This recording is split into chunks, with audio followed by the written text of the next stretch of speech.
thank you all for being here today.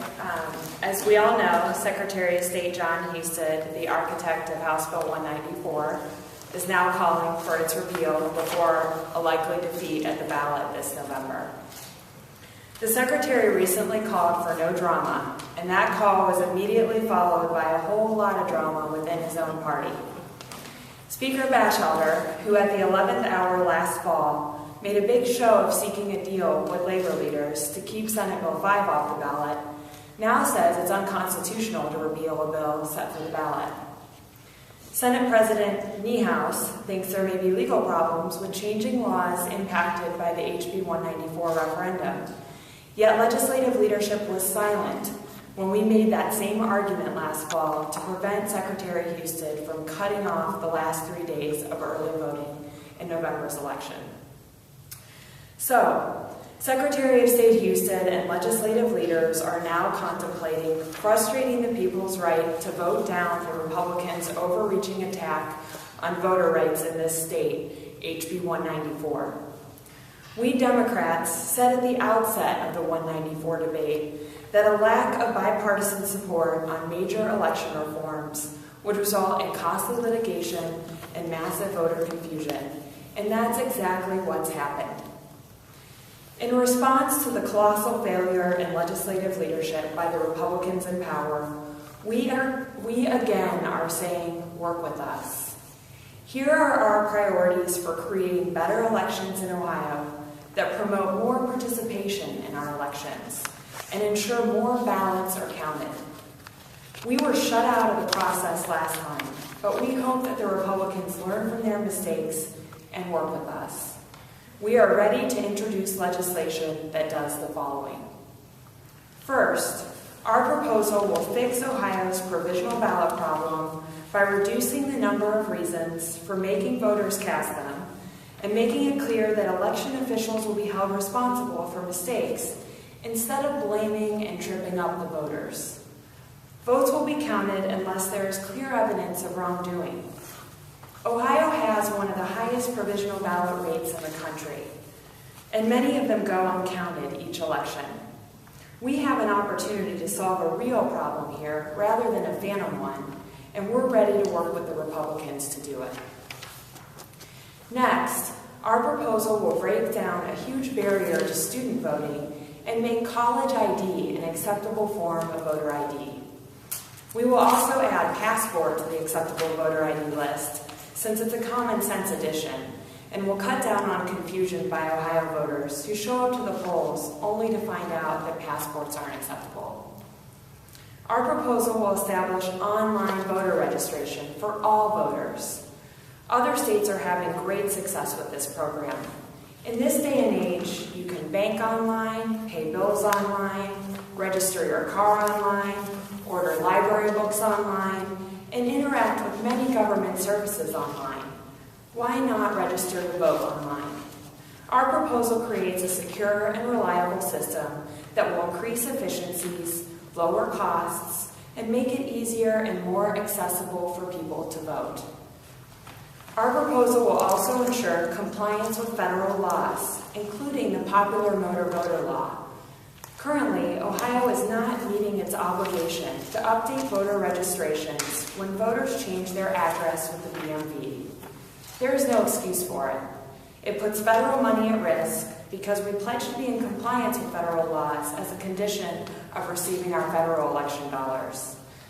Our proposal will require the Secretary of State to work with the DMV to remedy the failure in recent years to comply with motor voter.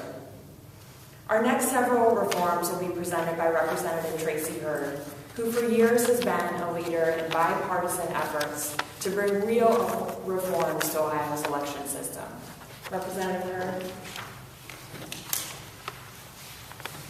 Thank you, Rep. Clyde.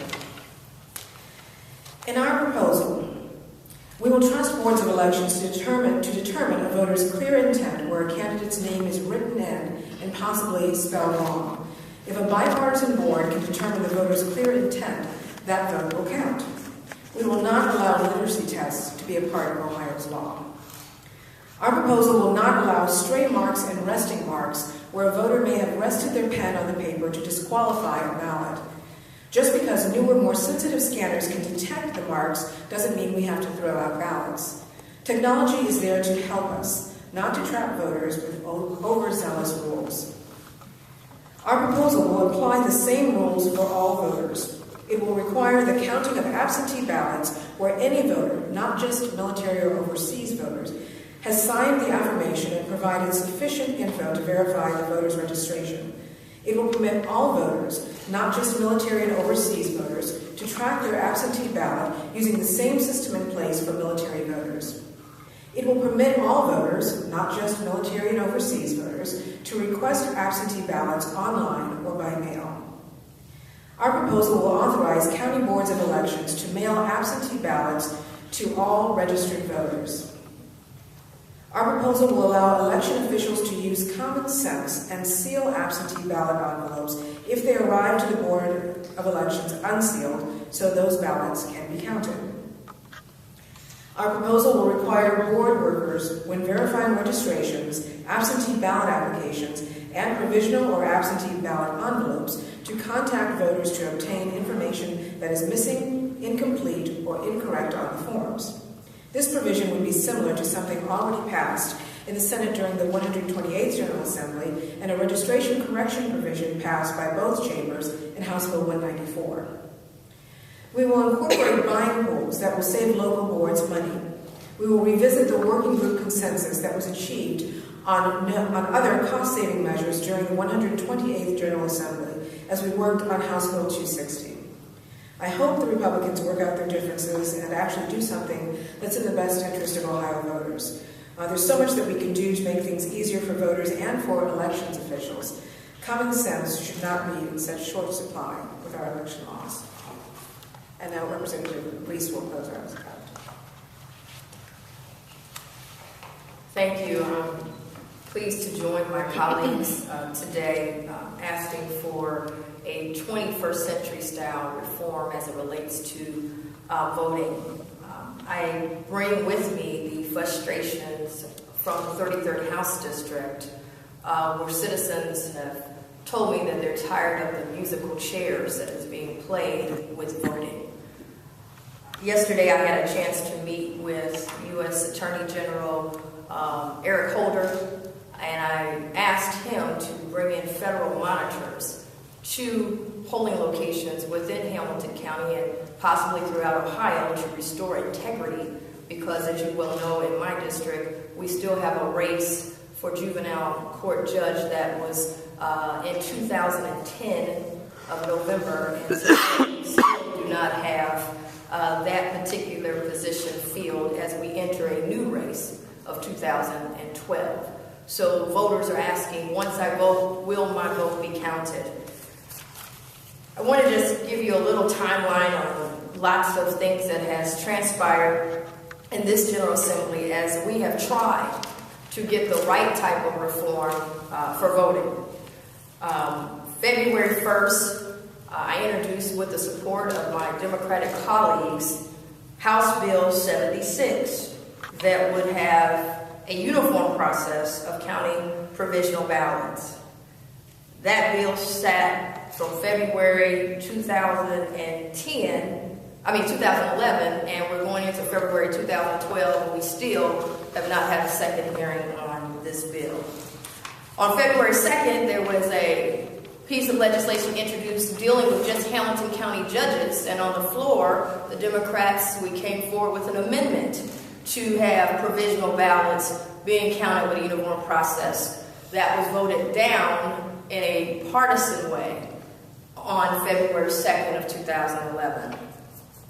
On March the 2nd, 2011, I met with Secretary Husted asking for a uniform process for provisional ballots. This is prior to HB 194, and the answer was HB 194, which again did not deal with a uniform process of counting provisional ballots.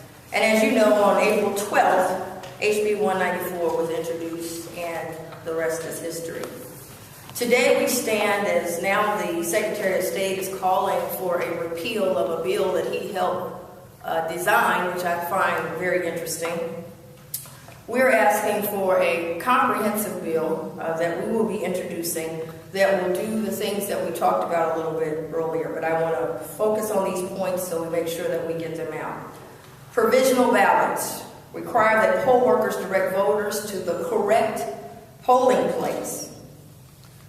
2, allow boards to use common sense and count ballots where a poll worker made an error. 3rd, voter error will not be presumed. 4th, reduce the number of provisional ballots by allowing voters who change their address or name to cast a regular ballot instead of a provisional one. We have lots of provisional ballots in Ohio, one of the most in the country. A process of election day registration, verification, and notice to the voters' old precinct will ensure accuracy. Also, require the counting of provisional ballots where a voter has signed the affirmation and provided sufficient information to verify the voter's registration, giving us a uniform process, not the process we have now where each county handles provisional ballots differently in statewide races and national races. Voter ID, permit the use of college ID as acceptable for voter ID. All college IDs are issued by Ohio universities, colleges, technical colleges, community colleges, higher learning institutions, etc., so those should be acceptable. Permit the use of a passport as acceptable voter ID. No literacy test, no gotcha rules. Allow boards to continue to count votes with clear voter intent. Ballots will not be thrown out for misspellings. Prohibit rejection of ballots with stray marks and resting marks, where a voter may have rested their pen on a piece of paper, just because newer, more sensitive scanners can now detect those marks. Cuyahoga currently rejects these. Absentee voting. Require the counting of absentee ballots where any voter, not just a military or overseas voter, as you heard from my colleague, has signed the affirmation and provides sufficient info to the voter to verify the voter's registration. And permit all voters, again, not just the military and overseas voters, to track their absentee ballots. That's very important. Permit all voters, also allow election officials to seal absentee ballot envelopes rather than those ballots to be thrown away. In my county, over 2,000 were thrown away because of this. The ability of boards to mail absentee ballot applications to all voters, very important. I had voters who told me I'm waiting on my absentee ballot. They usually send them to me. Early voting through Monday before Election Day, very important. Online registration, we've talked about. Motor voter compliance, which is an issue that I brought up with the U.S. Attorney General, requiring the Secretary of State to work with the BMV to remedy Ohio's failure to comply with motor voter. Currently, Ohio is out of compliance with that. Correction of errors or omissions, and also help for election officials, which we talked about, could save money by having to be able to buy in pools. So that's the gist of the comprehensive approach and bill that we will put forward, and we certainly hope that it would have bipartisan support rather than the other bills that we have been trying to get forward for since the 128th and also February of last year to move this forward and make sure voters are aware of these reforms, to make it easier, more accessible, and make sure that their Democratic vote, once they go vote, that their vote actually is counted.